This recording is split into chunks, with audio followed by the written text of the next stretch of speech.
Bienvenidos de nuevo, hermanos. Muchas gracias por visitar nuestro canal llamado Honrando a Jehová. Esta semana estamos considerando el estudio número 49. Este es el segundo artículo de la Atalaya de diciembre de 2024. Lleva como título: ¿Qué hay que hacer para conseguir vida eterna? El texto en el que se basa este estudio es Juan, capítulo 6, versículo 40, donde leemos: Que todo el que reconozca al Hijo y demuestre fe en Él, tenga vida eterna. El estudio de hoy consta de 16 párrafos, a los que iremos dando respuesta apoyándonos en los textos bíblicos. El tema de este estudio es el siguiente: ¿Cómo beneficia el sacrificio de Jesucristo tanto a los ungidos como a las otras ovejas? El artículo que estudiamos hoy repasa cómo el sacrificio de Jesucristo ofrece la oportunidad de vida eterna, tanto a los ungidos como a las otras ovejas. Se destaca que, según Juan 6:40, todo el que reconozca al Hijo y demuestre fe en Él, tenga vida eterna. El artículo enfatiza que, para obtener la vida eterna, es esencial reconocer a Jesús como el Hijo de Dios y demostrar fe en Él. Además, se subraya que la vida eterna no es una utopía, sino una promesa real que Jesús ofreció, como se menciona en Juan 3:16 y 5:24. Vamos ahora con el estudio. Comenzamos con la pregunta del párrafo 1. ¿Qué les parece a algunas personas la idea de vivir para siempre? Vamos con la respuesta.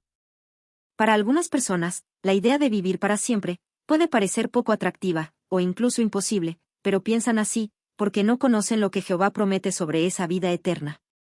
En Juan 3:16, se resalta el amor de Dios, quien dio a su Hijo para que los creyentes puedan vivir para siempre. La vida eterna, según la Biblia, no es simplemente una prolongación de la existencia humana como la conocemos hoy en día, con problemas y limitaciones, sino una vida en condiciones perfectas, como la que Dios tenía en mente desde el principio. Muchas gracias. Pasamos a la pregunta del párrafo 2, dice así: ¿Qué dice el capítulo 6 de Juan sobre la vida eterna? Como esta pregunta está basada en Juan, capítulo 6, versículos 39 y 40, los escuchamos y dicen así: Esta es la voluntad del que me envió, que no pierda a ninguno de todos los que él me ha entregado, sino que los resucite en el último día. Porque esta es la voluntad de mi Padre, que todo el que reconozca al Hijo y demuestre fe en él tenga vida eterna, y yo lo resucitaré en el último día. Muchas gracias. Ahora, con estos versículos en mente, vamos con la respuesta. Según estos versículos, Jesús resaltó que la resurrección y la vida eterna son parte del propósito de Dios para la humanidad. Estas palabras reafirman la promesa mencionada en otras partes de la Biblia, donde se muestra el deseo de Dios, de devolver la vida a quienes ama. La resurrección no solo simboliza el poder de Jehová sobre la muerte, sino también su justicia y su amor al recordar a cada persona fiel que ha vivido. La multitud que escuchó a Jesús ese día, posiblemente esperaba milagros físicos inmediatos, como la provisión de alimento, pero Jesús dirigió su atención hacia algo más importante, la resurrección y la vida eterna. Muchas gracias. Pasamos a la pregunta del párrafo 3, dice así: Según Juan 6:51, ¿qué enseñó Jesús sobre sí mismo? Como esta pregunta está basada en Juan, capítulo 6, versículo 51, lo escuchamos y dice así: Yo soy el pan vivo que bajó del cielo. Si alguien come de este pan, vivirá para siempre. De hecho, el pan que yo voy a entregar para que el mundo viva es mi carne. Muchas gracias. Ahora, con este versículo en mente, vamos con la respuesta. En este versículo, Jesús se identificó como el pan vivo que bajó del cielo, y explicó que quien coma de este pan, vivirá para siempre. Esto significa que, al igual que el maná alimentó físicamente a los israelitas en el desierto, Jesús tiene el poder de dar vida eterna. Sin embargo, hay una diferencia clave: mientras que el maná era un alimento temporal, Jesús ofrece algo eterno y espiritual. Jesús explicó que este pan se refiere a su sacrificio, ya que menciona que el pan que iba a entregar era su carne. Esto apunta a su muerte en sacrificio para rescatar a la humanidad del pecado y la muerte. Aunque esta enseñanza fue difícil de aceptar para muchos de sus oyentes, para quienes tenemos fe en Jesús, representa la base de la esperanza de la vida eterna. Muchas gracias. Entramos ahora en el primer subtema, titulado El pan vivo y su carne. Pasemos a la pregunta del párrafo 4, dice así. ¿Por qué se escandalizaron algunos al oír lo que dijo Jesús? Vamos con la respuesta. Que algunos se escandalizasen al oír a Jesús, se debió a que interpretaron literalmente sus palabras sobre comer su carne y beber su sangre.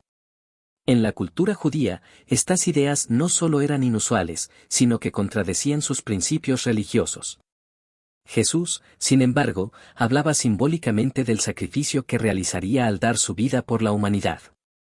De hecho, comer su carne y beber su sangre representa el acto de ejercer fe en su sacrificio y depender completamente de él para obtener vida eterna. Por eso, Jesús dijo que quienes no lo hicieran no tendrían vida en ellos. Muchas gracias. Pasemos a la pregunta del párrafo 5. ¿Por qué sabemos que Jesús no le estaba pidiendo a la gente que bebiera su sangre literal? Vamos con la respuesta. Jesús utilizó un lenguaje figurativo, para enfatizar la importancia de su sacrificio, que daría vida a la humanidad. La prohibición divina de consumir sangre se estableció en el pacto con Noé y se reforzó en la ley mosaica, indicando que la sangre representa la vida. Jesús honraba esas leyes y nunca habría pedido algo que las contraviniera. El propósito de sus palabras era enseñar que, para obtener vida eterna, era esencial ejercer fe en su sacrificio. Al comer su carne y beber su sangre en sentido simbólico, los oyentes aceptaban que su muerte sería el medio para reconciliar a la humanidad con Dios. Muchas gracias. Pasemos a la pregunta del párrafo 6. ¿Qué más nos ayuda a entender que Jesús hablaba en sentido figurado cuando dijo que había que comer su carne y beber su sangre? Vamos con la respuesta. Jesús a menudo utilizó ilustraciones para transmitir verdades espirituales profundas. En Juan 4, el agua viva que prometió a la samaritana simbolizaba las bendiciones eternas que resultan de aceptar su mensaje y ejercer fe. Del mismo modo, en Juan 6, comer su carne y beber su sangre representaba aceptar plenamente su sacrificio. Este enfoque simbólico también encaja con la manera en que Jesús enseñaba, utilizando ejemplos cotidianos para explicar principios espirituales más elevados. Este método no solo facilitaba la comprensión de conceptos complejos, sino que también resaltaba la importancia de ver más allá de lo literal para captar el significado espiritual. Muchas gracias. Acabamos aquí el primer subtema. En este subtema se muestra cómo muchos de los que escucharon a Jesús quedaron impactados y hasta ofendidos, cuando dijo que tenían que comer su carne y beber su sangre.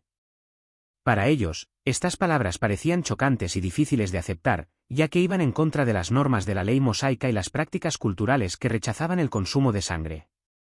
Pero Jesús no les pedía a sus oyentes que bebieran su sangre literal, porque hacerlo habría violado la ley de Dios, que claramente prohibía consumir sangre. Como Mesías, Jesús no podía proponer algo que contraviniera la ley divina, lo que demuestra que sus palabras debían entenderse en un sentido espiritual. De hecho, las palabras adicionales de Jesús aclaran que estaba hablando en sentido figurado. Por ejemplo, mencionó que sus palabras eran espíritu y vida, destacando que estaba transmitiendo enseñanzas espirituales, no instrucciones literales.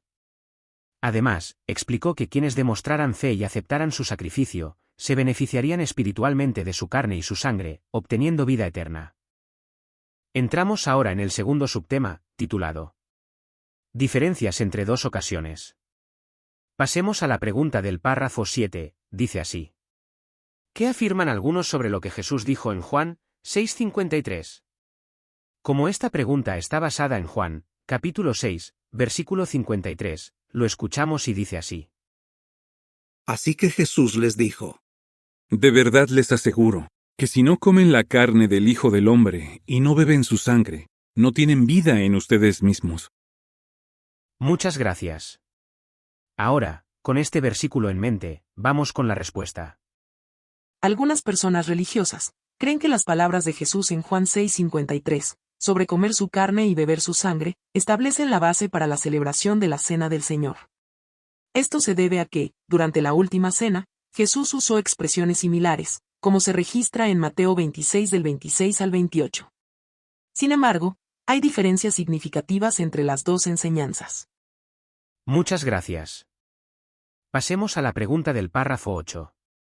¿Cuáles son algunas diferencias entre estas dos ocasiones? Vamos con la respuesta. Las palabras de Jesús en Juan 6 del 53 al 56 y las que pronunció al instituir la Cena del Señor varían en varios aspectos. Primero, las palabras de Juan 6 fueron pronunciadas en Galilea, frente a una multitud, en el año 32. Esta multitud no buscaba guía espiritual, sino satisfacer necesidades materiales. Sus reacciones, como perder la fe en Jesús y abandonarlo, muestran que no estaban preparados para comprender sus profundas enseñanzas. En contraste, la Cena del Señor fue instituida en Jerusalén, un año después, ante un público muy distinto, los 11 apóstoles fieles. Aunque ellos no entendieron completamente el simbolismo de la cena, permanecieron al lado de Jesús durante sus pruebas, lo que le permitió felicitarlos por su lealtad. Estas diferencias refuerzan que las palabras de Juan 6 no son la base de la Cena del Señor, sino una enseñanza sobre aceptar el sacrificio de Jesús para obtener vida eterna. Muchas gracias. Acabamos aquí el segundo subtema. En este subtema, se aborda una diferencia clave entre lo que Jesús dijo en Juan 6:53 y lo que enseñó durante la Cena del Señor. Mientras que algunas personas interpretan las palabras de Jesús sobre comer su carne y beber su sangre como una base para la celebración de la Cena del Señor, este no es el caso. En Juan 6 del 53 al 56, Jesús hablaba en un contexto distinto, dirigiéndose a una multitud de judíos en Galilea, antes de establecer la Cena del Señor un año después, en Jerusalén. La multitud, enfocada en necesidades físicas, no entendió el mensaje espiritual de Jesús. En cambio, durante la Cena del Señor, Jesús se dirigió a sus 11 apóstoles fieles, quienes, aunque no comprendían por completo, sí que creían que Él era el Hijo de Dios. Además, en el contexto de Juan 6, Jesús se refería a una bendición abierta a todos, mientras que, durante la Cena del Señor, las palabras de Jesús se aplicaban específicamente a los apóstoles, quienes serían los primeros en formar parte del nuevo pacto. Jesús no estaba estableciendo un rito para una multitud, sino que hablaba a un pequeño grupo que tendría una relación especial con Él, y un lugar en el reino celestial. Entramos ahora en el tercer subtema, titulado Las palabras de Jesús y usted. Pasemos a la pregunta del párrafo 9. ¿A quiénes aplican las palabras que dijo Jesús en la Cena del Señor? Vamos con la respuesta. Jesús explicó en la Cena del Señor que el pan representaba su cuerpo, y el vino, su sangre derramada en el nuevo pacto. Este pacto está dirigido específicamente a los israelitas espirituales, quienes son llamados a gobernar con Cristo en el cielo. Según Hebreos 8, 6 y 10, este pacto es superior al anterior, y se establece con la casa de Israel, que simboliza a los seguidores ungidos. En ese momento, los apóstoles no lograron captar todo lo que implicaban estas palabras, pero después, al recibir el Espíritu Santo, entendieron que estaban destinados a formar parte del reino celestial de Cristo. En Juan 14, 2 y 3, vemos que Jesús mismo les había prometido un lugar junto a Él en el cielo, lo que cumplió después de su resurrección. Muchas gracias. Pasemos a la pregunta del párrafo 10. ¿Cuál es otra diferencia entre lo que Jesús dijo en Galilea y lo que dijo durante la Cena del Señor? Vamos con la respuesta. Otra diferencia entre las palabras de Jesús en Galilea y durante la Cena del Señor es el grupo al que aplican. En la cena, Jesús se dirigió exclusivamente al rebaño pequeño de futuros gobernantes celestiales, quienes debían participar del pan y el vino como símbolos de su cuerpo y sangre. Este grupo comenzaba con los apóstoles fieles presentes en ese momento, pero luego incluiría a otros ungidos que serían llamados para formar parte del reino celestial. Por otro lado, en Galilea, Jesús habló a una multitud que incluía tanto seguidores fieles como personas interesadas. Sus palabras allí aplicaban a todos los que podrían beneficiarse de su sacrificio, abriendo la puerta a la esperanza de vida eterna, ya sea en el cielo o en la tierra. Muchas gracias. Pasemos a la pregunta del párrafo 11.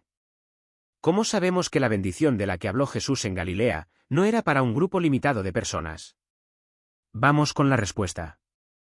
La bendición de la que Jesús habló en Galilea, no estaba restringida a un grupo pequeño de personas como los que participaron de la Cena del Señor. En Galilea, Jesús se centró en la esperanza de vida eterna, que estaría al alcance de todos, incluyendo a quienes murieran, ya que prometió la resurrección en el último día. En sus palabras de Juan 6:51, Jesús afirmó que el pan que yo voy a entregar para que el mundo viva, es mi carne. Esto indica que su sacrificio serviría para dar vida a toda la humanidad, no solo a un número reducido de ungidos. Además, el capítulo 6 de Juan usa términos como el que, y todo el que, destacando que cualquier persona puede beneficiarse del sacrificio de Jesús si ejerce fe en él. Muchas gracias. Pasemos a la pregunta del párrafo 12. ¿Qué hace falta para recibir la vida eterna de la que habló Jesús en Galilea? Vamos con la respuesta. Jesús dejó claro que recibir la vida eterna no es algo automático ni garantizado para toda la humanidad. En cambio, recibir ese privilegio requiere ejercer fe constante y activa en él. Esto se simboliza con la frase comer del pan, que representa aceptar el sacrificio de Jesús y vivir de acuerdo con su voluntad.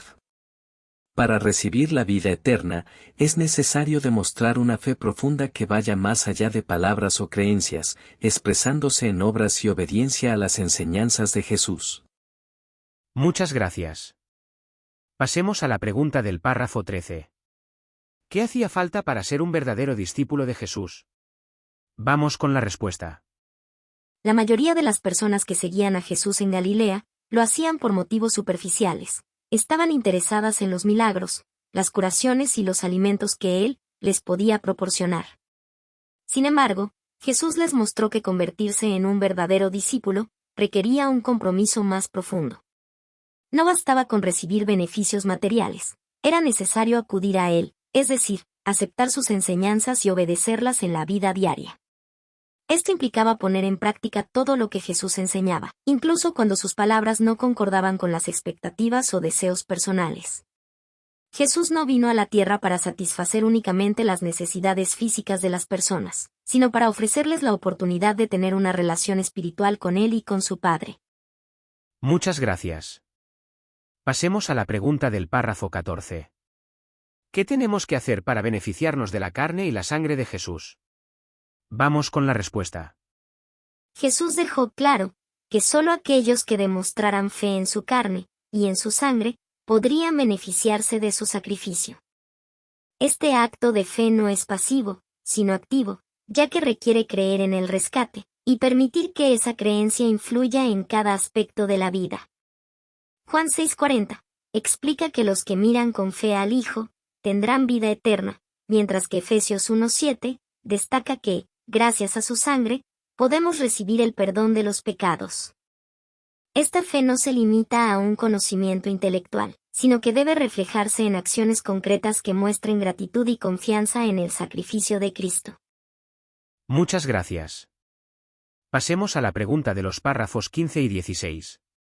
¿Qué beneficios nos recuerdan el capítulo 6 de Juan? Vamos con la respuesta. El capítulo 6 de Juan subraya la inmensa bondad y amor de Jesús hacia la humanidad. Su obra en Galilea, al curar enfermedades, alimentar físicamente a las multitudes, y enseñar verdades espirituales, refleja su cuidado por las personas. Sin embargo, su mensaje principal se centra en que Él es el pan de la vida. Esto significa que solo mediante su sacrificio, es posible obtener la vida eterna. Este capítulo también distingue los beneficios para dos grupos, las otras ovejas y los ungidos. Las otras ovejas no participan del pan y el vino durante la cena del Señor, pero sí se benefician de la carne y la sangre de Jesús. Por otro lado, los ungidos, al participar del pan y el vino, muestran que tienen parte en el nuevo pacto y la esperanza celestial. En resumen, el capítulo 6 de Juan nos asegura que la fe en Jesús es el camino a la vida eterna, una esperanza abierta para todos. Muchas gracias. Acabamos aquí el tercer subtema.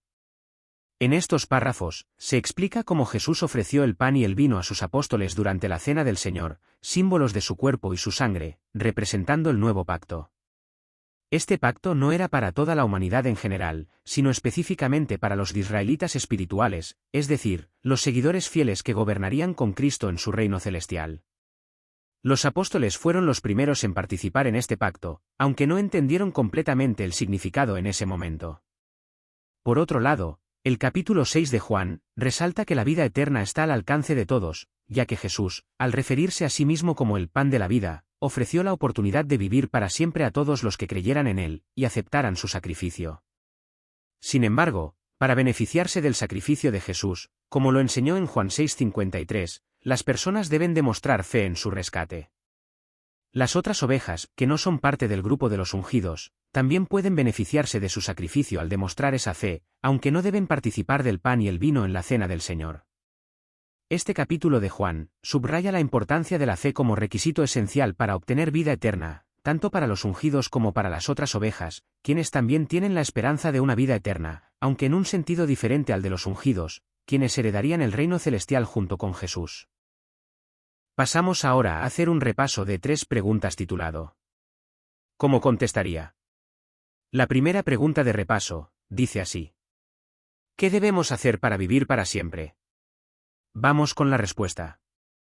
Para vivir para siempre, debemos demostrar fe en Jesús y en su sacrificio redentor, tal como él explicó en Juan 6:40 y 53. Muchas gracias.